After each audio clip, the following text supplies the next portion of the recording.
Seria Regăsirea puterii interioare, capcana materialismului, când valoarea ta devine o cursă după lucruri. Episodul 1.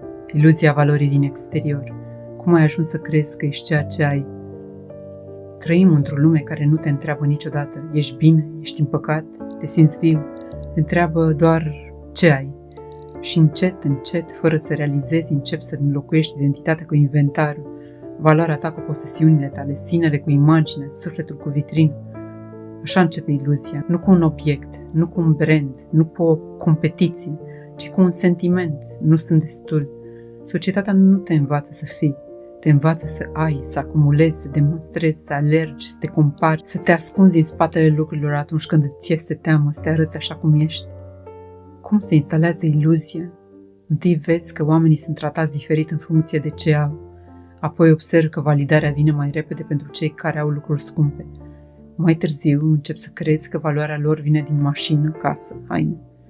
Și fără să vrei, fără să fii întrebat, fără să fii avertizat, te trezești într-o lume unde puterea este confundată cu bunurile, succesul cu etichetele, fericirea cu achizițiile, liniștea cu statutul, iar valoarea cu imagine.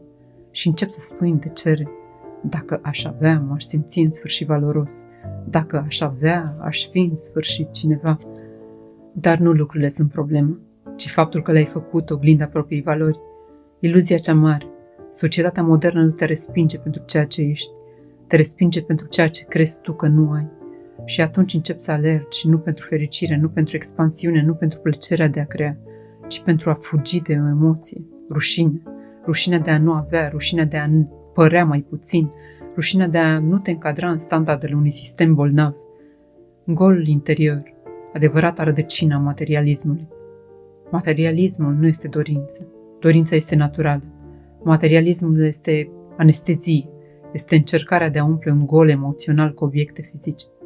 Golul vine din lipsă de iubire, lipsă de validare reală, comparații constante în copilărie, rușine în familie, sentimente de inferioritate, neacceptare, frica de a fi nimeni. Și atunci începi să-ți construiești valoarea pe obiecte, pentru că încă nu ai fost învățat să o construiești pe tine.